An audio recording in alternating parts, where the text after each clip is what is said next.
നീ ആരാണെന്നുള്ള ചിന്ത സദാസമയവും നിന്നെ ഭരിക്കണം. എല്ലാ കാര്യത്തിലും ശ്രദ്ധിച്ചോണം, ദൈവമക്കളാണ്. പിശാചാരന്റെ ലോകം പറഞ്ഞോ, ഞാൻ പെരിസ്തരും നിങ്ങൾ ശൗലിന്റെ ചേർക്കലാ. അവൻ ഞാനാരാ നിങ്ങൾ ആരാന്ന് അവൻ വിവേചിച്ചു. പിന്നെ നിങ്ങൾ ഒരുത്തനെ തെരഞ്ഞെടുക്കണം. ഒരുത്തനെ അവനെ തെരഞ്ഞെടുത്ത ഓഫീസിൽ എടുത്തില്ല, താഴോട്ട് ഇറക്കി വിടണം. അവൻ എന്നോട് അംഗം പൊരുത്, എന്നെ കൊല്ലുവാൻ പ്രാപ്തനായ ഞങ്ങളെല്ലാം നിങ്ങൾക്ക് അടിമ. പിന്നെ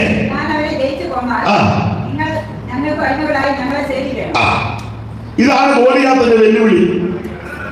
നിങ്ങൾ ഒരുത്തനെ തെരഞ്ഞെടുക്കണം. തെരഞ്ഞെടുത്ത് ഒരുത്തനെ തെരഞ്ഞെടുക്കുക. ഇപ്പോഴത്തെ തെരഞ്ഞെടുപ്പെല്ലാം സൂത്രത്തിലാണല്ലോ, അല്ല നേരായ മാർഗത്തിലൊന്നും ആരും. പണ്ടൊക്കെ സഭയുടെ സെക്രട്ടറി എന്ന് പറഞ്ഞാൽ ഉപദേശി ഒരാഴ്ച ഒരു ക്ഷീണമോ പ്രയാസമോ വന്നാൽ ഒരു യോഗം നടത്താൻ പ്രാർത്ഥനായിരിക്കണം. അങ്ങനെയൊക്കെയാ പണ്ട്. സ്തോത്രം. ആത്മീയ ശുശ്രൂഷയൊക്കെ നല്ല ഒരു പ്രാർത്ഥന കൂടെ ആയിരിക്കണം. സ്തോത്രം. അങ്ങനെയൊക്കെയാ തെരഞ്ഞെടുപ്പ്. അത് വളരെ സൂക്ഷിച്ച, വളരെ ശ്രദ്ധിക്കും. മനസ്സാന്തരപ്പെട്ട ആളായിരിക്കണം, രക്ഷിക്കപ്പെട്ട ആളായിരിക്കണം, സ്നാനപ്പെട്ട ആളായിരിക്കണം, അഭിഷേകം പ്രാപിച്ച ആളായിരിക്കണം, തിരുമേശി കിടക്കുന്ന ആളായിരിക്കണം, സാക്ഷ്യമുള്ളവനായിരിക്കണം. അങ്ങനെയൊക്കെയുള്ള ആൾക്കാർ തെരഞ്ഞെടുക്കുന്ന വിഭാഗം പറഞ്ഞിട്ട് നമുക്ക് ജോർജൂട്ടി തെരഞ്ഞെടുക്കാം. അഥവാ ഒരു കുന്നുകൾ ഉണ്ടായാലും കൊടുക്കാൻ ആഗ്രഹമുള്ളവനാണ് നമ്മുടെ ജോർജൂട്ടി തന്നെ. സ്തോത്രം. പ്രഷാറായിട്ട് നമുക്ക് ബാപ്പച്ചനെ ആകാം. കാരണം ബ്ലേഡാണ്. അഥവാ 10 രൂപ ഒന്ന് മറക്കണമെങ്കിലും ബാപ്പച്ചനെടുത്ത് മനസ്സിലാകുന്നില്ല. സ്തോത്രം. അങ്ങനെ കേസിലൊക്കെ ഇപ്പം കുട്ടുതൽ ദൈവത്തിന് മഹത്വം. പണ്ട് കാലത്ത് ഇങ്ങനൊന്നും അല്ല, ദൈവത്തിന് മഹത്വം തന്നെയല്ല. നിങ്ങൾ ശരിയായിട്ടൊന്ന് ചിലരെ ഈ സ്ഥാനം കൊടുത്താൽ അവർ വേണ്ടാന്ന് പറയും.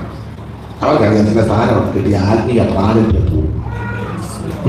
നിങ്ങൾ ശ്രദ്ധിച്ചു, നല്ല ആത്മീയരാകുന്ന ആൾക്കാർ പറയും നമുക്കൊന്നും വേണ്ട, നമ്മൾ വന്ന് ആരാധിച്ചിട്ട് പോവുക, ദൈവത്തിനോട് അങ്ങനെ കൊടുക്കാന്ന് പറഞ്ഞാലും വേണ്ടാന്ന് പറയും.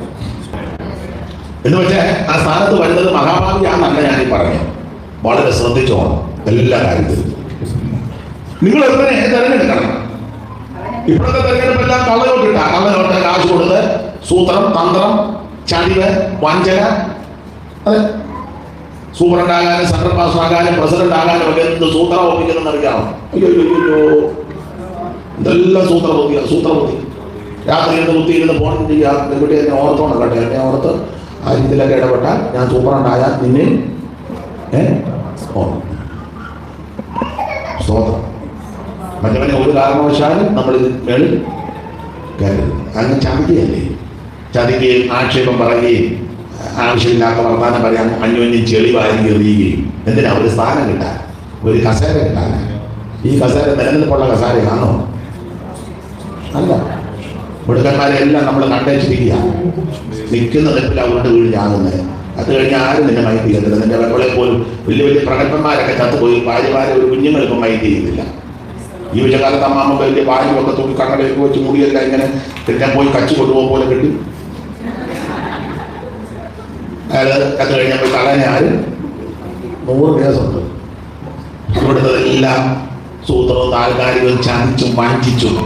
ഞാൻ ചോദിക്കട്ടെ, നേരായ മാർഗത്തിൽ ഒരു സ്ഥാനത്ത് വരുന്ന എത്ര പേരുണ്ട്? ഒരാളുടെ പേരെന്ന് പറയാൻ ഞാൻ ഒരു സമ്മാനം തരാം. ഒറ്റ ഒരാളുടെ പേര്. നേരായ മാർഗത്തിൽ ഒരാളുടെ പേര് പറഞ്ഞാൽ മതി. ഒറ്റ ഒരാൾ. ആരും തേജോധന ചെയ്യാൻ പറഞ്ഞതല്ല, ഒരെണ്ണം നേരായ മാർഗത്തിൽ വരുന്നതല്ല. അല്ലെന്ന് ഒന്നെങ്കിൽ ആരെയും ഒരാളെ ഒതുക്കി, അല്ലെ ചതിച്ചു, അല്ലെ നിന്ദിച്ചു, ഇല്ലെങ്കിൽ ദോഷം ചെയ്തു, അല്ലെ പ്രവർത്തിച്ചു. നേരായ മാർഗത്തിൽ വരുന്നത് വളരെ ബുദ്ധിമുട്ടാണ്. എല്ലാം കൂടെയുള്ളവരെ ചതിച്ചും വക്രിച്ചും തന്ത്രം മെനഞ്ഞും സൂത്രം ഒപ്പിച്ചു.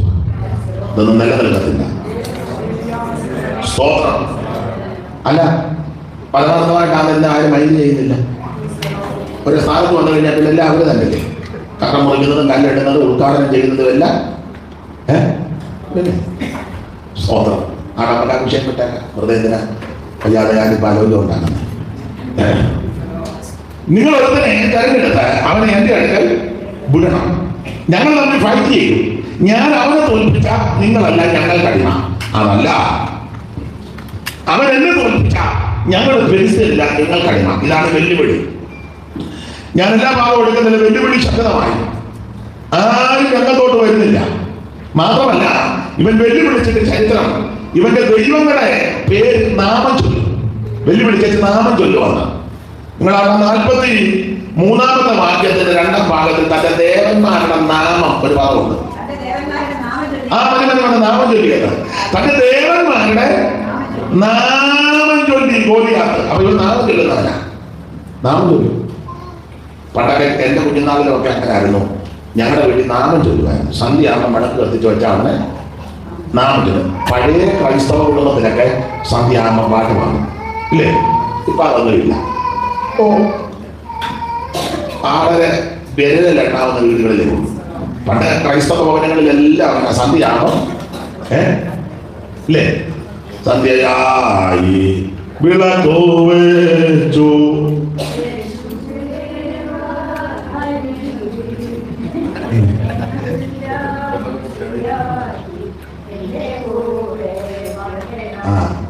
അറിയാമല്ലേ പാടി ഉചിതമായ 1-ാം ദിവസം പറഞ്ഞ നിങ്ങളിരിക്കുക. അങ്ങനല്ല, ആ പാട്ടത് പാടി ഞാൻ. സന്ധ്യയായി വിളക്കോ വെച്ചു യേശുവേ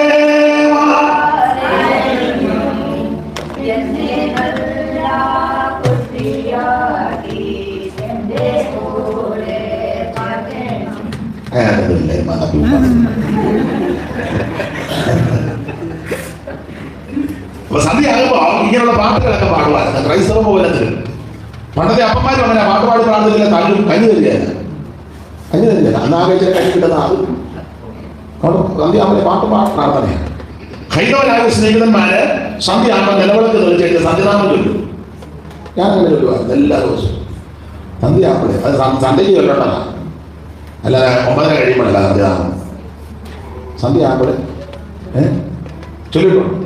സന്ധ്യനാമ കീർത്തനം നേരത്തെ ചൊല്ലിട്ടുള്ളതാണ്. അപ്പൊ സന്ധ്യയ്ക്ക് ചൊല്ലും. സന്ധ്യനാമ കീർത്തനം സന്ധ്യയ്ക്ക് ചൊല്ലണം. ക്രൈസ്തവ ഭവനങ്ങളിൽ സന്ധ്യയ്ക്ക് ഇതുപോലത്തെ പാട്ട് പാടും.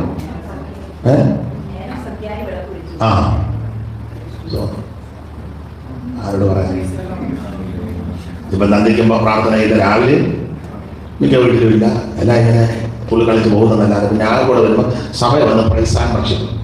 ഈ പ്രൈസാൻ ഭക്ഷ്യം നടത്തുന്ന ഒറ്റ ഒരുത്തം രാവിലെ പാട്ട് പാടി പ്രാർത്ഥിക്കുന്നവന്മാരല്ല.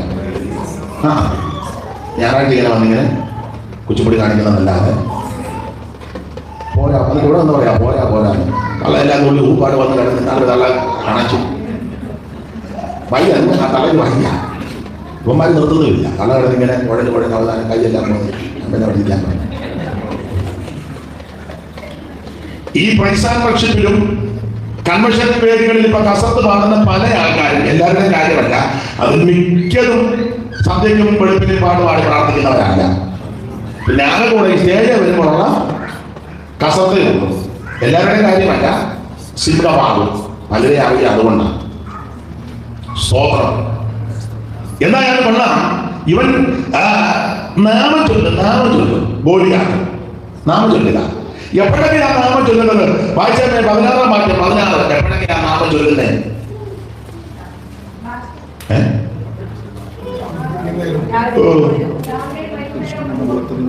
16-ാം വാക്യമാണ് വായിക്കുന്നത്. 40 ദിവസം മുടങ്ങാതെ രാവിലെയും വൈകിട്ടും മതി. ശ്രദ്ധിച്ചേ. അപ്പൊ ഇവ നാമം ചൊല്ലും. എപ്പോഴൊക്കെയാണെന്ന് അറിയാമോ? രാവിലെയും വൈകിട്ടും 40 ദിവസം. അത് മുടങ്ങാതെ ഓർഡർ കിട്ടണം. അവൻ നാമം ചൊല്ലുന്നതാ. അവന്റെ ദൈവങ്ങളുടെ നാമം ചൊല്ലും. 5 ദൈവങ്ങളുണ്ട് ഫെലിസ്ത്യർക്ക്. ഗത്തിലെ ദേവന്, എക്രോന്റെ ദേവന്, അസ്കലോന്റെ ദേവൻ, ഗെസയിലെ ദേവൻ, 5 ദൈവങ്ങളാണ്. ഈ 5 ദേവന്മാരുടെ നാമം ചൊല്ലും. ദേവന്മാരുടെ പേര് പറഞ്ഞു. ആ നാമം ചൊല്ലുന്നത് രാവിലെ ചൊല്ലും, വൈകിട്ട് ചൊല്ലും. ഈ ചില പെന്തിക്കോസുകാരുടെ വീടുകളില് വൈകിട്ട് പ്രാർത്ഥനയുണ്ട്. എല്ലായിടത്തും അല്ലെങ്കിൽ ചിലയിടത്തുണ്ട്. അത് സന്ധ്യയ്ക്കൊന്നും പാടുകയല്ല. ജോലിയെല്ലാം ഒതുക്കി വ്യാപാരം എല്ലാം വെച്ച് ടി വിയും കണ്ട് മൊബൈലിൽ പറയേണ്ടതും എടുക്കേണ്ടതും എല്ലാം കണ്ടും കേട്ട് പറഞ്ഞ് അവസാനം എല്ലാം അങ്ങേയറ്റം പറ്റി കഴിയപ്പെടാൻ പറഞ്ഞ് ഇത് നമ്മൾ പ്രാർത്ഥിച്ചില്ല. എന്നാ ബാ എന്നാ തുടങ്ങിക്കും.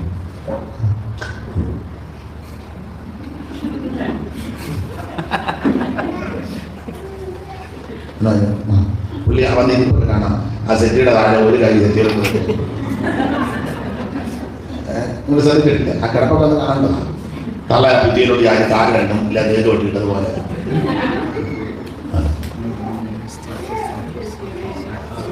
പിന്നെ ഒരു പാട്ടൊക്കെ പാടുന്ന കേട്ടാൽ കണ്ടിനെ നമ്മൾ അഡ്മിറ്റ് ആക്കാൻ തോന്നും. വയ്യ എന്തിനാ വയ്യ കൊച്ചുങ്ങൾ വല്ലോണ്ടെ പറയുന്ന ഒരു ചെറിയ സങ്കീർത്തനമായില്ല. 117 എടുത്ത് വെച്ചോണ്ടിരിക്കുക. അവർ പെട്ടെന്ന് വായിച്ചാൽ അച്ഛനോട് പ്രാർത്ഥിക്കാൻ പറഞ്ഞു. അമ്മാമ ഒന്ന് ചുരുക്കമായിട്ട് പ്രാർത്ഥിച്ച് തീരുമാനിച്ചാൽ പറയാം ആമേൻ. അത് നിർത്തിയെന്ന സിഗ്നൽ നന്നായിട്ട് കൊടുക്കുക. ആമേൻ പറഞ്ഞിട്ട് എടുത്തോളാം. എന്താ എടുത്തോളാം? അച്ഛനെ എടുക്കാനല്ല, പിന്നെ ഭക്ഷണം എടുത്തോളാം. ചില വീടുകളിൽ ഒരു പാട്ടെങ്കിലും പാടുന്നുണ്ട്, ചിലത് അതുമില്ല. രാവിലെ പാട്ട് പാടി പ്രാർത്ഥിക്കുന്ന വീട് വളരെ വിരളമാണ്. പിന്നെ പ്രായമുള്ള തള്ള വല്ല ഉണ്ട്, തള്ള പണ്ട് കൂടുന്നത് പോലെ കട്ടിലിരുന്ന് ഈ പഴയ അമ്മമാരൊക്കെ ഉള്ളിടത്ത പാട്ടൊക്കെ എന്നാ സുഖമാണ് കേൾക്കാൻ. ഞാനിപ്പോഴും ഒന്നൊരു പാട്ട് പഠിച്ചത് അമ്പറയിലെ പ്രിയ കുഞ്ഞമ്മച്ചി ഉള്ളപ്പോഴാണ്. ഒരു ദിവസം അവിടെ ശുശ്രൂഷ കഴിഞ്ഞു. ഇപ്പോഴല്ല 10-28 കൊല്ലം മുമ്പാണ്. അത് തറവാട്ടില്ല. അന്ന് എനിക്കൊന്ന് അവിടെ ജോയ് പാസ്റ്റർ ആയിരിക്കുന്നത്. ജോയ് പാസ്റ്റർ അന്നവിടെ ഉണ്ട്. ഞങ്ങൾ രാത്രി യോഗം കഴിഞ്ഞ് അവിടെ വിശ്രമിക്കുക. അപ്പം ഞാൻ ഇപ്പുറത്തെ മുറിയിലുണ്ട്. അപ്പം അകത്തെ മുറിയിൽ കുഞ്ഞമ്മച്ചി കിടക്കുക. വെളുപ്പിന് 4:30 ആയപ്പോൾ നല്ല പാട്ട്. എൻ്റെ ആയുസിൽ ആദ്യം ആ പാട്ട് അന്ന് ആദ്യമാണ്. പിന്നെ ഞാൻ പഠിച്ചു. ആദ്യം കേൾക്കുന്നത് കുഞ്ഞമ്മച്ചി പാടില്ല. ഇപ്പോഴും ഇന്നത്തെ പോലെ ഒരു നല്ല വെളുപ്പിനെയുള്ള പാട്ടില്ലേ, നല്ല സ്വരവും നല്ല ട്യൂണാണ്. അപ്പം പാട്ടിതാ മമ മണാള നിൻ പ്രേമത്താലേ മമ മണാള നിൻ പ്രേമത്താലേ നിറയുന്നേ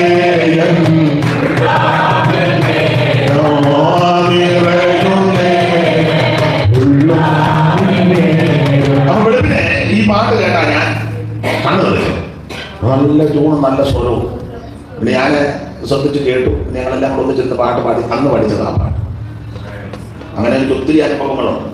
എൻ്റെ ഒരു സ്നേഹിതനുണ്ടായിരുന്ന വാഴൂരെ യോജിച്ചൻ്റെ വീട്ടിലെ ഒരു ദിവസം രാത്രി വിശ്രമിച്ചു. യോജിച്ചൻ്റെ വല്യമ്മച്ചിയുണ്ട്, വാഴൂരെ അമ്മ. വെളുപ്പിനെ ഞാൻ കേട്ടോണ്ട് അമ്മച്ചിയുടെ പാട്ട് നല്ല ട്യൂണും നല്ല സ്വരവും. അന്നേ അമ്മയ്ക്ക് നല്ല അമ്മ ആശുപത്രിയിൽ ജോലിക്കാരി കൂടെ. അപ്പം പിന്നെ അമ്മ പാട്ട് പാടില്ല. ഇപ്പോഴും അത് ആദ്യം നിൽക്കുക വെളുപ്പിനെ. അന്ന് ആ പാട്ട് പഠിച്ചത്. അങ്ങനെ ഒത്തിരി പാട്ടുകളൊക്കെ പഠിക്കുന്ന ഇങ്ങനെയൊക്കെ കേട്ട് കണ്ടുപോകയാണ്. അപ്പം അമ്മ വെളുപ്പിനെ എടുത്തിട്ട് പാടുക.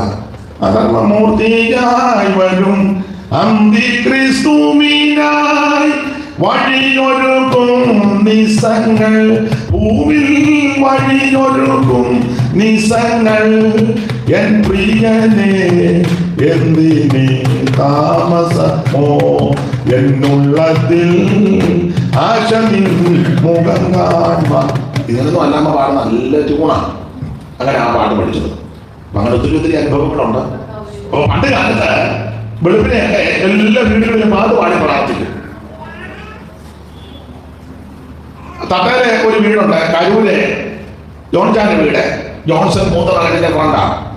ഇളയങ്ങളുണ്ട്, രണ്ടാം പിള്ളേർ ഒരു പെങ്ങളുണ്ട്. ജെസിയെ കെട്ടിച്ചത് പത്തനംതിട്ടല്ല, TP എന്നല്ല, അനിയച്ചാന്റെ മകൻ. അപ്പൊ ആ വീട്ടില് ധാരാളം ദിവസങ്ങളിൽ വിശ്രമിച്ചിട്ടുണ്ട്. 4 ആകും സാറാമാമയും അച്ചായനും പാട്ട് പാടും. മക്കളും എല്ലാം എഴുന്നേറ്റ് വരും. അത് മുടങ്ങിയിട്ടില്ല.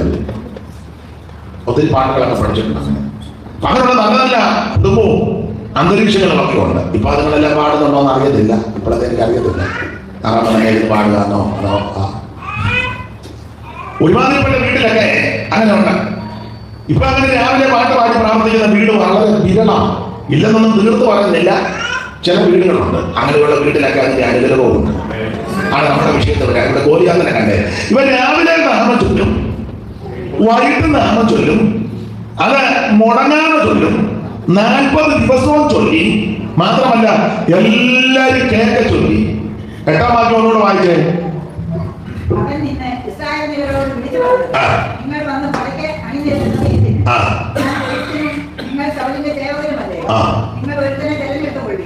അവൻ എന്റെ അടുക്കൽ ഇറങ്ങി വരട്ടെ. അവൻ എന്നോട് അംഗം പൊരുതെ എന്നെ കൊല്ലുവാൻ പ്രാപ്തനായ ഞാൻ നിങ്ങൾക്ക് അടിമകളാണ്.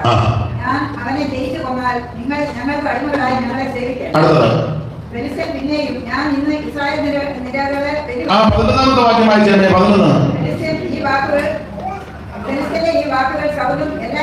ഫെലിസ്ത്യന്റെ ഈ വാക്കുകൾ ശൗലും എല്ലാ ഇസ്രായേലിനും കേട്ടെന്ന് ഇങ്ങോട്ട് നോക്കിയേ. എല്ലാരും കേട്ടു. ആരും കേൾക്കാതല്ല. നാമം ചൊല്ലുന്നത് രാവിലെ നാമം ചൊല്ലും, വൈകിട്ട് നാമം ചൊല്ലും, 40 ദിവസം ചൊല്ലും, മുടങ്ങാതെ ചൊല്ലും, എല്ലാരും കേൾക്ക ചൊല്ലും. നമ്മളൊരു സ്തോത്രം പറഞ്ഞ് അടുത്തിരിക്കുന്ന പുള്ളി പോലും കേൾക്കുന്നില്ല, തിരിയുന്നുമില്ല. നിങ്ങൾ ശ്രദ്ധിക്കില്ലേ?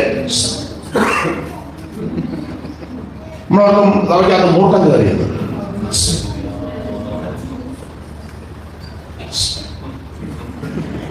സ്തോത്രം പറയാൻ നീ രക്ഷപ്പെടുന്നതായിട്ട് ഒന്നും ഒരു ചാൻസും ഇല്ല. അതേസമയം കമ്മിറ്റി ഒന്ന് കൂടി എന്തോ ചെയ്യാം. അനാവശ്യം പറയാനാണ് പുള്ളിയെ പോലെ മിടുക്കൻ.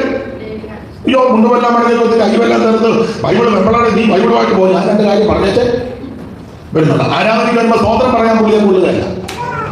അനാവശ്യം പറയാനും തെറി പറയാനും നല്ല മിടുക്കാ ചിലർക്ക്. അല്ല ചില നല്ലമാരും അങ്ങനെ ലോകത്തിന് വന്നിട്ട് നമുക്ക് മമ്മി ഇരിക്കുക, പ്രാർത്ഥിക്കാൻ പറഞ്ഞു മുഴുവൻ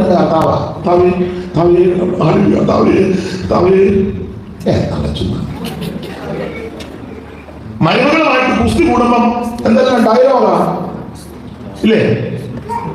ആ കച്ചവടിയെല്ലാം എടുത്ത് കുത്തി ഒരു ലോഡ് മുന്നോട്ട് വെച്ച് അത് നിൽക്കുന്ന നിപ്പൊക്കെ കാണണം. അന്നേരം നല്ല വാചകവും എന്തോ കസർത്താണ്. യോഗം ഇങ്ങോട്ട് വരുമ്പോൾ പിടിക്കണം, കൊണ്ടിരുത്തണം, പൊക്കണം, താങ്ങണം. മരുമകളുമായിട്ട് കുസ്തി ഉണ്ടാക്കുന്നത് നല്ല ഗാർഹിക യുദ്ധം പോലെ ആളാണ് നിൽക്കുന്നത്. ഒരു കുഴപ്പമില്ല. ഇതെല്ലാം ദൈവം തമ്മിൽ ഞാൻ കണ്ടുകൊണ്ടിരിക്കുക. അപ്പൊ ഈ ഗോലിയാത്ത അവന്റെ പ്രകൃതി അവന് നാമം ചൊല്ലുക. 5 ദൈവങ്ങളുടെ പേര് പറഞ്ഞ് നാമം ചൊല്ലുക. അത് 40 ദിവസം ചൊല്ലി, മുടങ്ങാതെ ചൊല്ലി, രാവിലെ ചൊല്ലി, വൈകിട്ട് ചൊല്ലി, എല്ലാവരും കേൾക്ക ചൊല്ലി. അങ്ങനെയെങ്കിൽ പിശാച് അവന്റെ ദൈവങ്ങളുടെ പേരും നാമമായി രീതിയിൽ ചൊല്ലിയത്. അങ്ങനെയെങ്കിൽ സർവജ്ഞനായ ദൈവത്തെ, അഖിലാണ്ടങ്ങളുടെ ഉടയവനായ ദൈവത്തെ, സത്യ ദൈവത്തെ, നിത്യ ദൈവത്തെ, ഏക ദൈവത്തെ, സാക്ഷാൽ ദൈവത്തെ, ജീവനുള്ള ദൈവത്തെ ആരാധിക്കുന്ന നാം എത്ര അധികമായിരിക്കണം. നിന്റെ കുടുംബാരാധന മുടക്കരുത്, കുടുംബ പ്രാർത്ഥന മുടക്കരുത്. എല്ലാവരും കേൾക്ക ചൊല്ലണം, മുടങ്ങാതെ ചൊല്ലണം, ശബ്ദം ഉയർത്തി ചൊല്ലണം. ദാവീദ് പാടി, ഞാൻ എന്റെ ശബ്ദം ഉയർത്തി എന്റെ ദൈവത്തോട്. ഇതൊക്കെ നല്ല മാതൃകയായ കാര്യങ്ങളാണ്. സ്തോത്രം. അത് വിവരിക്കുന്നില്ല. ഇങ്ങനെ ബോധിക്കാത്ത വെല്ലുവിളിച്ചിട്ട് ഒരു കുഞ്ഞുങ്ങളെ പോലും ഇവരോട് കയറി ഉടക്കിയില്ല. എല്ലാവരും ഓടിപ്പോയില്ല. 24-ാം വാക്യം വായിച്ചേ. 24. അവനെ കണ്ടപ്പോൾ ഇവന്റെ നിപ്പും നിലപാടും ചൊല്ലുത്തും ഇവന്റെ ഉച്ചാരണവും ശൈലി ഒക്കെ കണ്ടു. അത് അവനെ കണ്ടപ്പോൾ ഇസ്രായേലിനൊക്കെയും ഏറ്റവും ഭയപ്പെട്ട് അവന്റെ മുൻപിൽ നിന്ന് ഓടി. സകല എണ്ണോ പുറകോട്ട് ഓടി. മുൻപിൽ നിന്ന് ഓടിയെന്ന് എഴുതിയിരിക്കുന്നത് കൊണ്ട് പുറകോട്ടാണ് ഓടിയത്. ഒരെണ്ണ ഇവന്റെ നേരത്തിൽ ഇല്ലുന്നില്ല. എല്ലാം പുറകോട്ട് ഓടുക. പുറകോട്ട് ഓടാൻ കാര്യം പേടിച്ചിട്ട് ഓടിയതല്ല. ഇവര് പേടിത്തൊണ്ടന്മാരല്ല. 14:52 വായിച്ചേ. 15 നേരെ വേണ്ടി ചെറിയൊരു കണ്ണിക.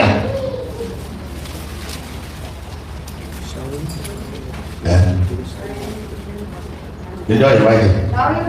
14:52. കന്നഡയാ? കന്നഡ വായിക്കാം.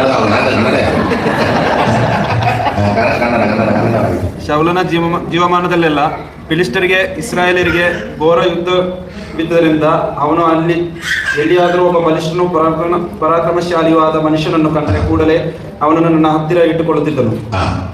മലയാളത്തിൽ എഴുതിയേക്കുന്നത് ശൗലിന്റെ കാലത്തേക്ക് ബെലിസ്തരോട് കണ്ടിരുന്നുകൊണ്ടെന്നാൽ ശൗൽ യാതൊരു വീരനെയോ ശൂരനെയോ കണ്ടാൽ അവനെ തന്റെ അടുക്ക ചേർത്ത് കൊണ്ടുവന്ന അങ്ങനെ തന്നെ ആണോ കണ്ടത്?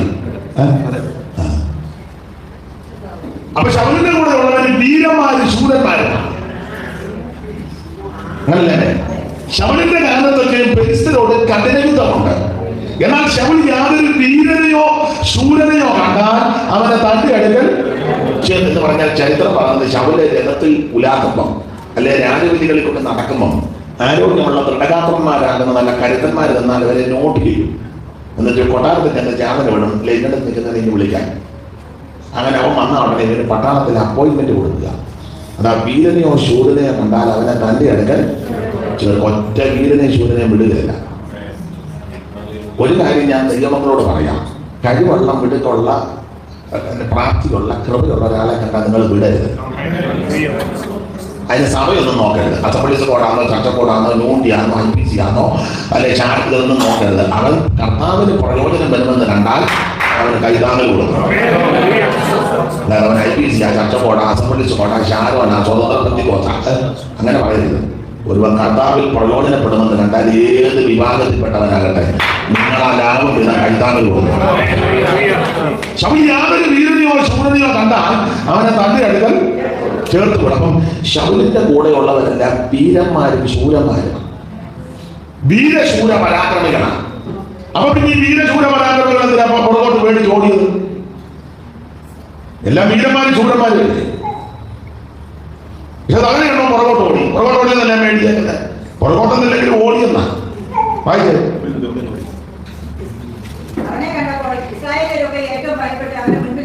സകലെണ്ണോ മുമ്പിൽ നിന്ന് ഓടി, പുറകോട്ട് ഓടിയതാ. വീരന്മാരും ശൂരന്മാരും അവരുടെ തന്നെ പുറകോട്ട് ഓടുന്നത്. എല്ലാ വീരന്മാരും ശൂരന്മാരുമാണ്, പിന്നെ തന്നെ പുറകോട്ട് ഓടുന്നത്.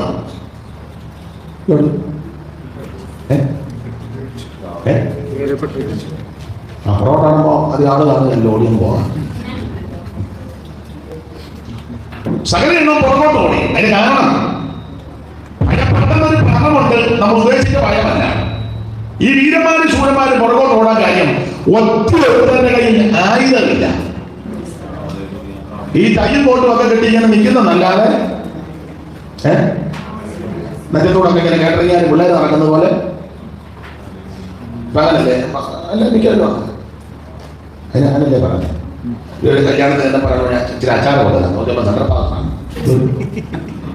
കേട്ടറിയാൻ പിള്ളേരാണോ ഒരാൾ പറഞ്ഞത് ഇച്ചിരി അച്ചാറ് തരാം. ഭാഷ മനസ്സിലായില്ല?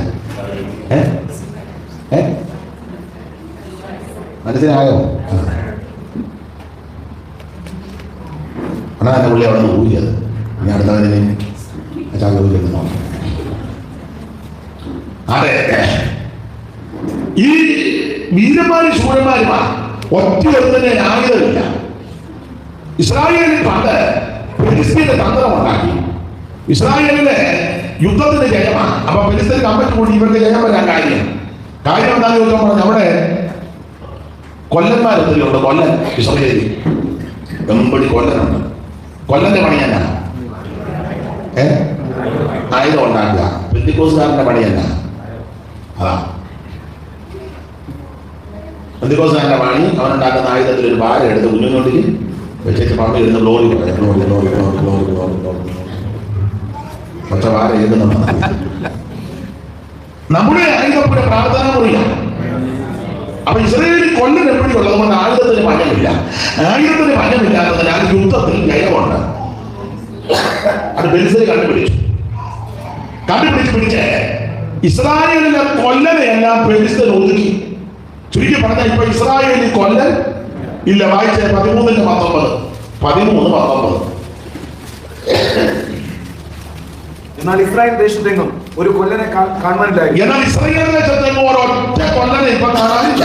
കൊല്ലനില്ല. കൊല്ലന്റെ പണി പച്ചിരിമ്പ് കാച്ചി പഠിപ്പിച്ച് അടിച്ച് ക്രമപ്പെടുത്തി ആയുധം ഇങ്ങനെ ഉണ്ടാക്കുക കൊല്ലന്റെ പണി. ഇപ്പൊ കൊല്ലനില്ല. ഇപ്പൊ ഈ പച്ചിരിപ്പ് കൊണ്ടുവന്ന് കാച്ചി പണ്ടൊക്കെ നാളെയെന്നാ പറയാ. നാളെയെന്നല്ലേ ചോദിച്ചാ അല്ല ഇങ്ങനെ വെക്കുന്നതിന്റെ അവിടെ ഒലയോ നാല് ഒലയൊക്കെയാ. അപ്പൊ അതിങ്ങനെ ഒരാൾ വെക്കും, അത് തീക്കകത്ത് വെക്കും, നല്ല കടല്. അപ്പോൾ പച്ചിരിപ്പ് അതിനകത്തോട്ട് വെക്കും. അത് ഇത് നല്ല പഴുത്ത ചെമ്പരത്തിപ്പോൾ കളറാകും. ഒരു കൊടിക കൊണ്ട് പിടിച്ച് ഒരു കടത്തട്ടിക്കകത്ത് വെള്ളമുണ്ട്, വെള്ളത്തിൽ നമ്മൾ ചൂന്നൊരു കത്തം കാക്കാം, പിന്നെ വേറൊരു വലിയ കൂടത്തിൻ്റെ മേലോട്ട് വെച്ച് അടിച്ച് പഴുതിരിക്കുകയല്ലേ, അടിച്ചടിച്ച് പല പരുവത്തിനാക്കി കാച്ചി പഴുപ്പിച്ച് അടിച്ച് ക്രമപ്പെടുത്തി നല്ല മിനുസമുള്ള ആയുധമാണ്. വലിയ വെത്തപ്പാടാണ്. ഇപ്പൊ അങ്ങനെയുള്ളവരില്ല. ഇപ്പം ഞാൻ എന്നെ കൂടെ പ്രതി ഇപ്പൊ അങ്ങനെ മാസന്മാര് കുത്തിയിരുന്ന് പ്രാർത്ഥിച്ച് വേറെ പുസ്തകം വായിച്ച് ധ്യാനിച്ച് തൂതൊരുക്കി ഒത്തുമാറ്റം നോക്കി വേറെ പുസ്തകം വായിച്ച് കണ്ടുപിടിച്ച അതിപ്പോ മാസന്മാര് എല്ലാവരും ഒന്നും മെനക്കെടുത്ത് ഇപ്പൊ എല്ലാം ഗൂഗിളിൽ തപ്പിയാൽ മതി, ഒരു ജോലിയില്ല.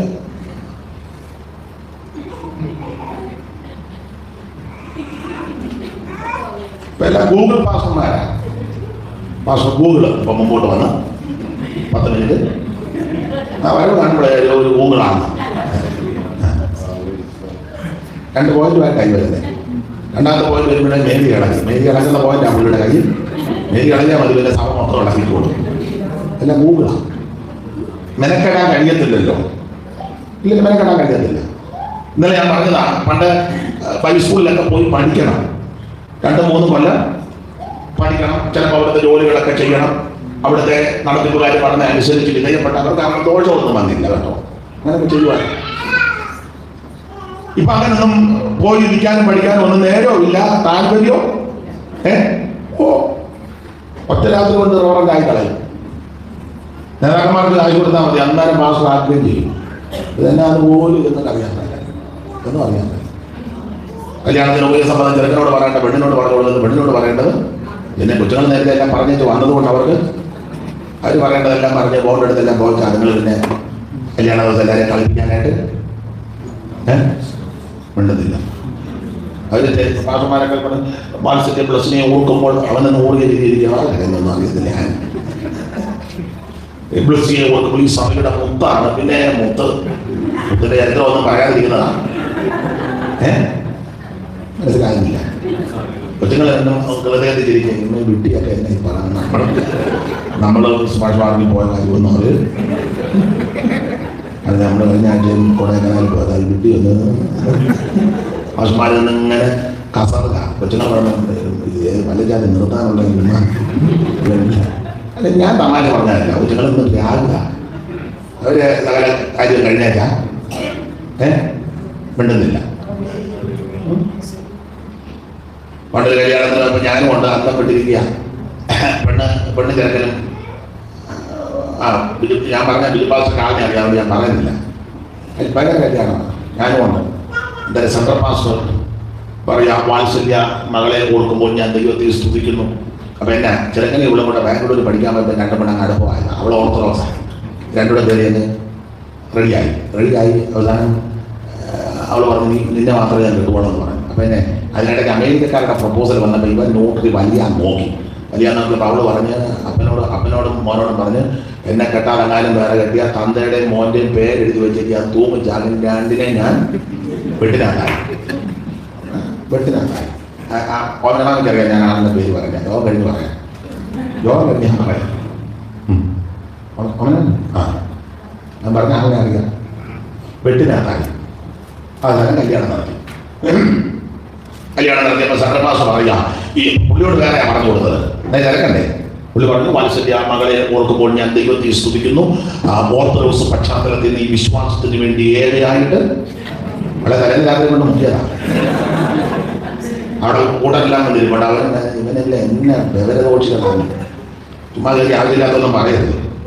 കൂടുതൽ കിളത്തൊന്നും വേണ്ട, അതായിരിക്കും നല്ലത്. കാരണം ഇപ്പോൾ ഒരെണ്ണത്തിനെ വിശ്വസിക്കാൻ ചുമ്മാ വാസുമാരുടെ കാര്യം കിട്ടുമെന്ന് പറഞ്ഞാൽ കയറി വകുപ്പൊക്കെ പറഞ്ഞാൽ നാട്ടുകാര് തെറി പറയുന്നില്ലെന്നേ ഉള്ളൂ.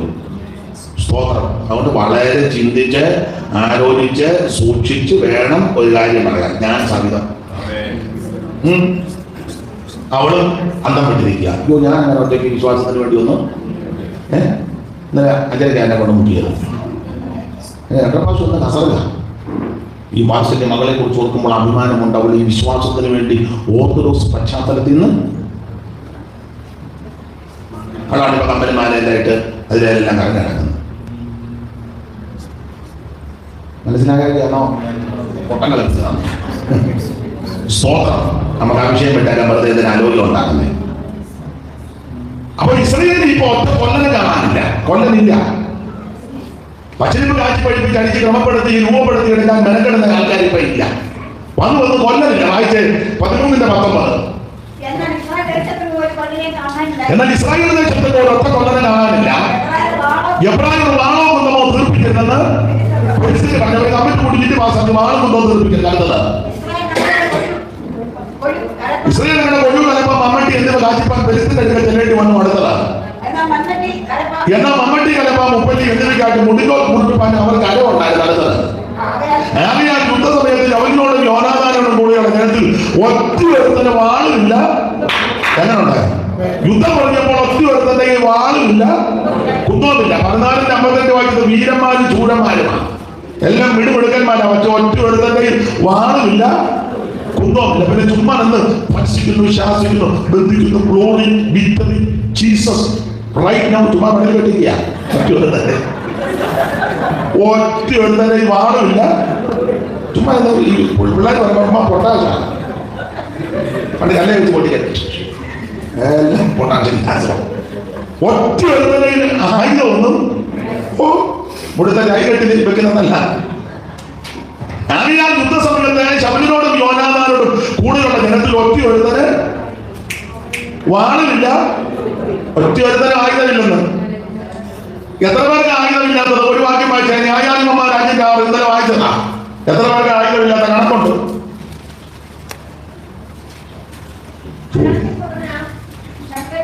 ചൂടില്ല, വെള്ളത്തിന് ചൂടില്ല. അതിന് പണ്ട് വൈകിട്ടാണ് നമ്മൾ യോഗത്തിലാണ് പോയി മരുന്ന് വെള്ളം കുടിക്കാൻ പറ്റും. ആ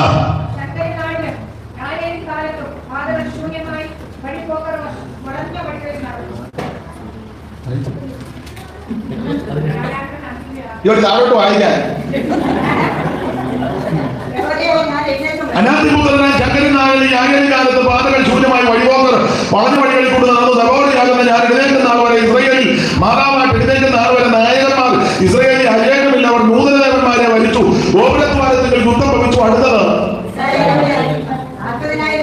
ഇസ്രായേലിന്റെ 40,000 മധ്യേ പരിചയം കണ്ടില്ല, യുദ്ധം കണ്ടില്ല. അപ്പം 40,000 എണ്ണത്തിന് ആയുധമില്ല. ഭയങ്കര പുരോഗ നേരത്തെ ചെന്നില്ലെങ്കിൽ പാർക്കിംഗ് സൗകര്യമില്ല, പിന്നെ സീറ്റ് കിട്ടുകയില്ല. ഏർലി മോർണിംഗിലെ നമ്മൾ പോകണം. അതൊക്കെ നല്ല കാര്യം. സ്വോത്രകാഴ്ചയൊക്കെ എത്ര സഞ്ചിക്കാത്ത ആളുകളോട് കൊണ്ടുപോകുന്നത് ചെറുപ്പത്തിൽ ലക്ഷങ്ങളാണ് സ്വോത്രകാഴ്ച. എതിർക്കുന്നില്ല. ആയുധമില്ലാത്ത എത്രയാണ്? 40,000. വലിയ ഓളൊക്കെ പറഞ്ഞിട്ടുണ്ട്, ആളുമുണ്ട്, മേളമുണ്ട്, ബഹളമുണ്ട്, പിള്ളേരുടെ ഭാഷ പറഞ്ഞ ഓളമുണ്ട്. പക്ഷേ ഒറ്റ ഒരുത്തന്നെ ആയുധമില്ല. ആയുധമില്ല. നമുക്ക് ലഭിച്ചിരിക്കുന്ന ആയുധം സർവായുധവർഗമാണ്. അതിൽ ആദ്യത്തെ ആയുധം തന്നെ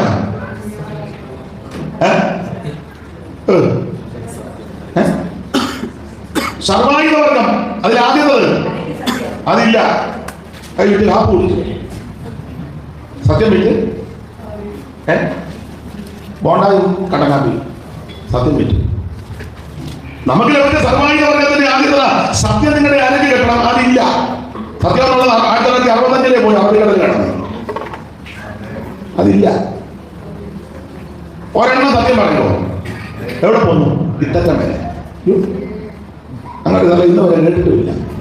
ഇത്തറ്റം കടവാനം കേട്ടിട്ടുണ്ട്, മർദ്ദാണവും കേട്ടിട്ടുണ്ട്, ഉഗ്രാനകുത്തം കേട്ടിട്ടുണ്ട്, ഉപ്പനങ്ങാടി കേട്ടിട്ടുണ്ട്, നെല്ലിയാടിയും കേട്ടിട്ടുണ്ട്. ഇത്തറ്റം അതിവിടെ എവിടെയും ഉണ്ടോ? എന്താണ് ഞാൻ കേട്ടിട്ടുണ്ട്.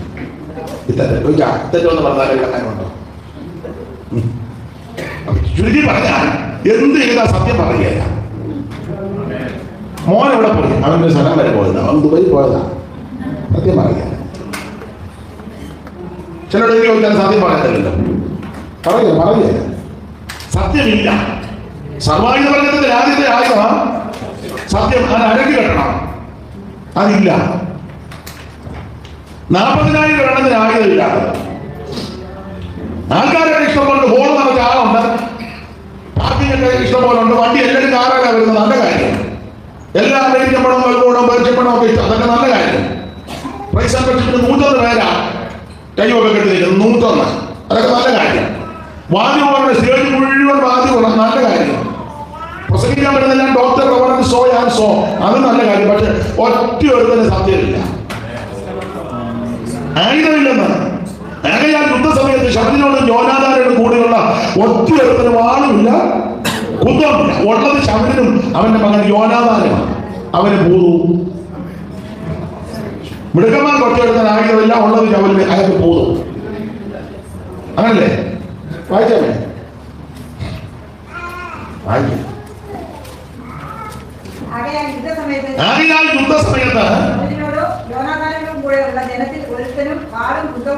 അടുത്തത് ശബരിനും അവന്റെ മകൻ യോനാഥാനും മാത്രമേ ആയുധമുള്ളൂ. അയാളാണ് ഉറഞ്ഞു കൊള്ളുകയും. ആരാ? ഷാജി കഴിഞ്ഞിട്ട് ഉറഞ്ഞു. അങ്ങനെ തിരുമേനി അരമനക്കകത്ത് ഉറഞ്ഞു കൊള്ളിയെന്ന് അതിന്റെ ഭൂതമാണ്. എന്നാൽ അയാൾക്ക് ഭൂതമാണ്. അയാളെ ആയുധം വാങ്ങാൻ വെച്ചപ്പോൾ ആയുധത്തിന് കുഴപ്പമില്ല. വായിച്ചതാ ശബരിന്റെ തൈലാഭിഷേകം ഇല്ലാത്ത വരിക. അപ്പൊ ആയുധത്തിന് കുഴപ്പമാണ്. അപ്പൊ ഇങ്ങനെ മുഴുവൻ അലങ്കോലമായി എല്ലാം പേടിച്ച് പുറകോട്ട് ഓടി ശബരിന് ഭൂതവും ഒരേ പതിയും ചാടി ആകെ പ്രശ്നകലുഷിതമായ അന്തരീക്ഷത്തിലാണ് ദാവീദ് അങ്ങോട്ട് കയറി ചെല്ലുന്നത്. ഇശായിയുടെ മകനാകുന്ന ദാവീദിനെ വിളിച്ചു പറഞ്ഞ മോനെ, ചേട്ടന്മാരെല്ലാം മിലിട്ടറിയിലാണ്, പട്ടാളത്തിൽ. ശമ്മ, ഏലിയാവ്, ഇശ്മയി, നിന്റെ ചേട്ടന്മാരെല്ലാം മിലിട്ടറിയിലാണ്, ഒരു വിവരവും ഇല്ല, അതുപോലെ മൊബൈലും ഒന്നുമില്ല. ഒരു കാര്യം ചെയ്യ്, ഒരു മല മലര് 10 മരക്കട്ടി ഇതുമായിട്ട് നീ പടക്കളത്തിൽ ചെല്ലണം. പാൽക്കട്ടി 10 സഹസ്രാധിപതി കൊടുക്കണം. നീ പാളയത്തിൽ ചെന്ന് ചേട്ടന്മാരുടെ ക്ഷേമം പറഞ്ഞ് ലക്ഷ്യവും നാളെ തിരിച്ചു വരണം. ഇശായിയുടെ ആദ്യയാൾ ദാവീദ് പടക്കളത്തിൽ വന്നു. ദാവീദ് പടക്കളത്തിൽ വന്നപ്പോൾ ഗോലിയാത്ത് വെല്ലുവിളിക്കുക, ദൈവത്തെ നിന്ദിക്കുന്നു. ഈ നിന്നാമാലയം കണ്ട ദാവീദ് അടങ്ങുന്നില്ല. എന്റെ ഭാഷ പറഞ്ഞാൽ അഭിഷേകത്തിന് ശക്തിയായി. അവൻ അതിന് മുമ്പേ തോട്ട് കളഞ്ഞ ഒരു 5 കല്ലെടുത്തു. ഒരു സഞ്ചി, 5 കല്ല്, ഒരു കവണ, ഒരു വടി. അവൻ ഗോലിയാത്തിന് നേരെ അങ്ങോട്ട് ചെല്ലുക. ചെല്ലാൻ നേരത്ത് ശമ്പയും ഏലിയാവും ഒക്കെ ചോദിച്ചു, പയ്യ പറഞ്ഞില്ല, ഇറങ്ങി വന്ന് പറഞ്ഞു. 40 days ഫാസ്റ്റും പറയാം. ദാവീദ് പറഞ്ഞ അകന്ന് എനിക്ക് വിഷയം നാടില്ല. ഉടനെ ശിവൻ ചോദിച്ചു, നാടിനെ ആരായി നാടിനെ അങ്ങനെ ഏൽപ്പിച്ചാണെന്ന് പറഞ്ഞു. നല്ല ഇടയിൽ കൊടുത്തിട്ടുണ്ട്. ഉടനെ വേറെ ചോദിച്ചു, ഏത് ബൈബിൾ സ്കൂളിലാണ് ബ്രദർ പഠിച്ചത്? ഞങ്ങളുടെ ബൈബിൾ സ്കൂളിലാണ്. ദാവീദ് പറഞ്ഞ്, നിങ്ങളുടെ ബൈബിൾ സ്കൂളിൽ പഠിച്ചത് ആരാണ് പുറകോട്ട് ഓടി പോകുന്നതല്ല. അപ്പോൾ അടുത്ത് ചോദിച്ചു, ബ്രദറിന് ഓർഡിനേഷൻ കിട്ടിയതാണോ? സൂപ്പറിന്റെ കഴിയുന്നു. അപ്പോൾ ഓർഡിനേഷൻ കിട്ടിയ പുള്ളിയാണ് ഒരേ പദം ചാടിയിരിക്കുന്നത്. ഓർഡിനേഷൻ കിട്ടിയ വലിയ പുള്ളി ചൗലി തൈലപാത്രത്തെ തൈലം എടുത്താൽ ഓർഡിനേഷൻ കൊടുത്തിട്ട് അതിൽപ്പാട്ട് അങ്ങനെ ആരാധന വരുമ്പോൾ 2 കളിക്കൊണ്ട് ഒരേ പദം ചാടിയിരിക്കുക. ഓർഡിനേഷനാണ് ഞാൻ കണ്ടെന്ന് പറഞ്ഞു. സ്തോത്രം. പിന്നെ ഒരാൾ ചോദിച്ചു, ബ്രദർ ആരെയും മുക്കിയിട്ടുണ്ടോ? സ്തോത്രം. ഇമാരെല്ലാം മുങ്ങി. ഞാൻ വിവരിക്കുന്നില്ല. എല്ലാം ഒത്തിരി ചോദിക്കുമ്പോൾ ദാവീദ് മനസ്സിലായി, ഇവന്മാർ കയറ്റിവിടില്ല, ഇവന്മാർ ഗുണമാകത്തുമില്ല, ഒരു തന്നെ ഗുണം പിടിപ്പിക്കാൻ അനുവദിക്കുകയില്ല. അപ്പൊ ദാവീദിനെ ഗതിയിലില്ല. എന്നാൽ ഒരു കാര്യം ചെയ്യാം, സാക്ഷ്യത്തിന് 1 മിനിറ്റ് തരാമോ എന്ന് ചോദിച്ചു. എന്നെ പറഞ്ഞത് കമ്മിറ്റി കൂടിയെങ്കിലേ ഒക്കുള്ളൂ. ഈ നിലയം പതിൻ്റെ അടിക്കുന്നതിനാ കമ്മിറ്റി. എന്നാലും ആട്ട് കൂടാൻ പറഞ്ഞു. കമ്മിറ്റി കൂടിയപ്പോൾ അവർ പറഞ്ഞു, ഒരു പയ്യൻ വന്ന് കൊണ്ട് അവന് 2 മിനിറ്റ് സാക്ഷ്യത്തിന് ചോദിക്കുന്നു, കൊടുക്കണമെന്ന്. ഉണ്ടെങ്കിൽ കമ്മിറ്റിക്കാർ പറഞ്ഞു, ബേച്ചാലെന്ന് സാക്ഷ്യം പറയും, പിന്നെ ചാക്കോച്ചാൻ സാക്ഷ്യം പറയാനിരിക്കുക, പിന്നെ ചാക്കോച്ചാൻ്റെ മോള് UK വന്നിട്ടുണ്ട്, അവള് സാക്ഷി പറയും, പിന്നെ ലണ്ടനിൽ നിന്ന് നമ്മുടെ സിസ്റ്റർ സോളി വന്നിട്ടുണ്ട്, അവൾക്ക് പറയണം, പിന്നെ ബ്രദർ പിന്നെ ജിബു സാക്ഷ്യം പറയണം. അതിനിടയ്ക്ക് അതും കൊടുക്കാൻ സമയമുണ്ടെന്ന് തോന്നുന്നില്ല. ഇവരെല്ലാം മെനക്കേട് കേസുകളായി പറയാനിരിക്കുന്നതല്ല. നല്ലവരും വല്ലവരും എന്ന് പറഞ്ഞ് കറങ്ങാൻ നിൽക്കുക. ഇതാണ് നമ്മുടെ സാക്ഷി. എനിക്ക് വയ്യാത്തോണ്ടല്ലേ കാണിച്ചേനെ. മെനക്കേട് കേസാണെന്നില്ല. ഞായറാഴ്ച ചുമ്മാ വന്നിരുന്നത് കാണുക, കുറച്ചൊക്കെ കറങ്ങോട്ട് പോലും ഇത് കറങ്ങുന്നല്ലാതെ. അപ്പൊ ഇതെല്ലാം പറഞ്ഞപ്പോൾ ദാവീദ് പറഞ്ഞു, വെച്ചാൽ ഒരു കാര്യം ചെയ്യേ, എന്നാൽ 2 മിനിറ്റ് വേണ്ട, 1.5 മിനിറ്റ് മതി വന്നു. ആരെയും കൂടെ വേച്ചാൽ കൊടുത്തേരാ. പെട്ടെന്ന് പറഞ്ഞ് ചെയ്യണം കേട്ടോ. ദാവീദ് പറഞ്ഞ സാക്ഷ്യം ഇതാ. ഒരു പാട്ടിന്റെ ചീരി പാടിയിട്ട് പറഞ്ഞു, എൻ്റെ അപ്പൻ്റെ ആടുകളെ വെച്ച് നാട്ടിലായിരുന്നു. ഒരിക്കൽ സിംഹം വന്ന് ആട്ടുംകുട്ടിയെ പിടിച്ച് നോക്കുന്നതിൽ ഒറ്റയടിക്ക് മേത്താടിയും പിന്നാടി അതിൻ്റെ ആട്ടുംകുട്ടിയെ പിടിച്ച് വാങ്ങി. ഇതുപോലെ ഒരു കരടി വന്നു, ഒറ്റയടിക്ക് ഒതുക്കിയ ആട്ടുംകുട്ടിയെ പിടിച്ച് വാങ്ങി. അത്രയും പറഞ്ഞ എൻ്റെ വാക്കിൽ നിന്ന് ഇത് കേട്ടപ്പം നിലയും വരെയും ചാടുന്ന പുള്ളിക്ക് ആകമായി. പുള്ളിയോട് ചോദിച്ചു, അവനെ ആ പയ്യനേതാന്ന് ചോദിച്ചു. അപ്പം ഞാൻ ഇച്ചാരിയുടെ ഏട്ടമല്ലേനാ, എൻ്റെ ഏട്ടന്മാരാ മിലിറ്ററിയില്ല. നീ വിളിക്കാൻ പറഞ്ഞു. വിളിച്ചേച്ചേ ആ കോട്ട് പുലി കൊടുത്തേക്ക് പറഞ്ഞു, നീ കോട്ട് ഇട്ടുണ്ട്. പുള്ളി പറഞ്ഞു, നീ കോട്ടിട്ടാ എനിക്ക് കോട്ട് വരും. ഇമ്മഎനിക്ക് ഇങ്ങനെ കോട്ട് വന്നാൽ നിൽക്കുന്നത് കോട്ടിട്ടേ കിട്ട കോട്ട് അതുപോലെ ഞാൻ കോട്ട് സ്ട്രോങ് ഏതായാലും തിരുമേനിക്കാൻ കോട്ട് തന്നെ ആയിക്കോട്ടെ, എനിക്ക് വേണ്ട. ഭാവിയിൽ എൻ്റെ ഭാഷയിൽ പറഞ്ഞ ആ സന്ധിക്കകത്ത് കൈയിട്ട് കല്ലെടുത്ത് കവണയിൽ വെച്ച് വീശി സ്തോത്രം പെരുത്തിന് നെറ്റിക്ക് ഉന്നം പിടിക്കണം. അങ്ങനെ എഴുതിയേക്കുന്നത് അങ്ങനല്ലേ അമ്മേ? അങ്ങനല്ലേ?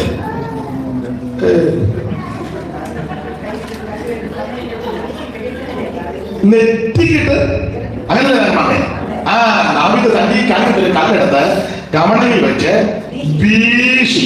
അപ്പൻ ഇങ്ങോട്ട് വിട്ടം പറഞ്ഞത് ലക്ഷ്യം വാങ്ങി വരണമെന്നാണ്. ലക്ഷ്യമുണ്ട്. ആ ലക്ഷ്യം ഫെലിസ്ത്യന്റെ തിരുനെറ്റിക്ക് തുന്നം പിടിച്ചു. കല്ലെടുത്ത് കവണ വെച്ച് വീശി. ഫെലിസ്ത്യന്റെ നെറ്റിക്കിട്ട് കല്ലവന്റെ മുട്ട കൊണ്ടതാണോ? പിന്നെ ആ ഉന്നം പിടിച്ചെടുത്ത് തന്നെ പോകും. നമ്മൾ നെറ്റിക്ക് ആ ഉന്നം പിടിക്കുന്ന കല്ലവന്റെ മുട്ടയെ കൊള്ളും. അവൻ ആ കല്ലെടുത്ത് നമുക്കിട്ട് നല്ല നമ്മൾ പിന്നെ 3 ആഴ്ച യോഗത്തിന് വരിക. നമ്മൾ പറയുന്നതല്ലോ, കഴിഞ്ഞ ദിവസം ആ യോഗത്തിന് പോയത് ഞാൻ വശക്കെട്ടിരുന്ന വ്യായ 6-ാം ആഴ്ച നോക്കി ഈ മാത്രം പറയാതെ വശക്കെട്ടുന്ന വ്യായിനെ എറിഞ്ഞ് എന്റെ ഭാര്യ ചോദിക്കും.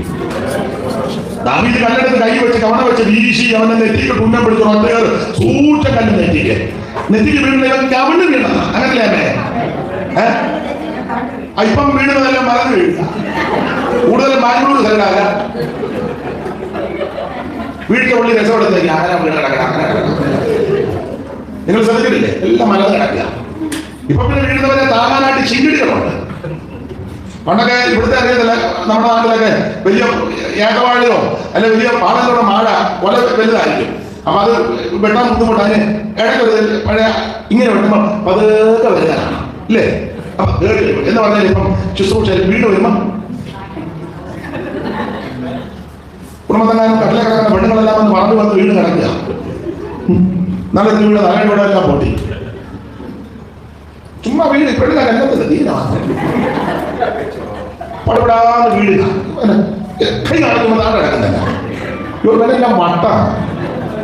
വീടാനായിട്ട് തന്നെ ചില പെണ്ണുങ്ങൾ വരുന്നുണ്ട്. ആണുങ്ങൾ ഇപ്പൊ ചിലത് വീടാൻ വരുന്നുണ്ട്. ഉമ്മാർക്ക് ഇവിടെ വന്ന് വീടണം കുറെ നേരം. നാളെ പറഞ്ഞ ആണ്ട് വരുന്ന് പിടിച്ചോളാം. ഇവന്മാര് വിളിക്കാം, എന്നാ അവനോടൊന്ന് വീടണ്ടേ? അവനിവരെല്ലാം വീട് ചേച്ച് അവൻ വണ്ടിയെ കയറി പോയി. നാട് കിടക്കുന്നതെല്ലാം നല്ലത്. ഏതൊരു ഭ്രാന്ത് പിടിച്ചതിനൊക്കെ എന്നെ ചെയ്യുന്നതാണ്. ഇവിടെ വീണത് കവിണ് വീണു. അങ്ങനല്ലേ? കവിണ് വീണവരെ ദാവീദ് ഓടിയില്ല. ആ ഭാഗങ്ങൾ പഠിക്കുമ്പോൾ അറിയാം, ദാവീദ് ഓടി അങ്ങോട്ട് ചെന്ന. എന്റെ ഭാഷയാ, അവന്റെ നെഞ്ചത്ത് കയറി. ആരാ? ഗോലിയാത്തല്ലേ? നെഞ്ചത്തോട്ട് കയറി അവന്റെ ഉറകിൽ നിന്ന് അവന്റെ പാല് വലിച്ചൂരി അവന്റെ പെടലി കെട്ടി. അങ്ങനല്ലേ? പുറത്ത് കയറുന്നൊക്കെ ഞാൻ നെഞ്ചത്ത് കയറിയെന്ന് പറഞ്ഞിട്ടുള്ളൂ. അവന്റെ പുറത്ത് കയറി ഉറക്കെ വായനേ. അവന്റെ വാല് അവന്റെ ഉറകിൽ നിന്ന് ഊരിയെടുത്ത് തല വെട്ടിക്കളഞ്ഞു. ആ മരം ഒന്ന് നോക്കിക്കേ. 40 ദിവസം വെല്ലുവിളിച്ചവനാ. അപ്പൊ വെല്ലുവിളിച്ചല്ലോ എല്ലാത്തിനെയും കൊല്ലുവന്ന്. സകല എണ്ണത്തിനെ കൊല്ലു. ഇവന്റെ ഈ വെല്ലുവിളിക്കട്ട് സകല എണ്ണം പേടിച്ചാരണ്ട് വിറച്ചേ. ആ കൊച്ചു വാങ്ങിച്ചിട്ട് തന്നെ വെളിയിലോട്ടൊന്ന് പോയ കഥ തുറന്ന് വെളിയിലോട്ടാക്കി ഉടനെ അങ്ങ് പോകരുത്. ഞാനൊരു കാര്യം പറഞ്ഞ് തീർക്കാനല്ലാതെ കയറി അവസാനം ഉടനെ അവനെ വെളിയിലോട്ടൊന്ന് വിടുന്ന നല്ലതാണ്. ഞാൻ പറഞ്ഞിട്ട് ഇങ്ങോട്ട് കയറിയാൽ മതി. അപ്പൊ ശ്രദ്ധിച്ചേ, ഇവൻ 40 ദിവസമായിട്ട് നിന്ന് വെല്ലുവിളിക്കുക. കൊല്ലും, സകല എണ്ണത്തിനെ കൊല്ലും. മരണഭീതി മുടക്കുക. സകല എണ്ണത്തിനെ തൂതുവാരുമെന്ന് പറഞ്ഞ് വെല്ലുവിളിച്ചപ്പോൾ അഭിഷേകമുള്ള ദാവീദ് വന്നവനെ കല്ലുകൊണ്ട് അതിന് കവണ്ണിൽ താഴെ വീണപ്പോൾ ഓടിച്ചെന്നവന്റെ പുറത്ത് കയറി അവന്റെ ഉറകിൽ നിന്ന് അവന്റെ വാള് വലിച്ചൂടി അവന്റെ പെടലി വെട്ടി. ആ പെടലിയായിട്ട് ജയഭേരി മുടക്കി വരിക. ഇതാണ് കാൽവരിയിൽ നടന്നത്. അവൻ ആദ്യം മനുഷ്യനാകുന്ന ഞാനാം നിമിത്തം മനുഷ്യവർഗത്തിന് പാപത്തിന്റെ ഭയാനകത വന്നപ്പോൾ മരണഭീതി ഉണ്ടായി. ചിത്തപ്പുറങ്ങൾ വന്നു, രോഗങ്ങൾ വന്നു, കെടുതികൾ വന്നു. ആ ഒന്നാം മനുഷ്യനായ ആനാം നിമിത്തം ആ മരണം ഈ ഭൂമിയിലേക്ക് കടന്നു വന്നത്. മരണത്തിന്റെ അതിയാകുന്ന പിശാച് അന്ന് മുതൽ വെല്ലുവിളിക്കുക, മരണഭേരി മുടങ്ങുക. എന്നാൽ കാൽവരിയിൽ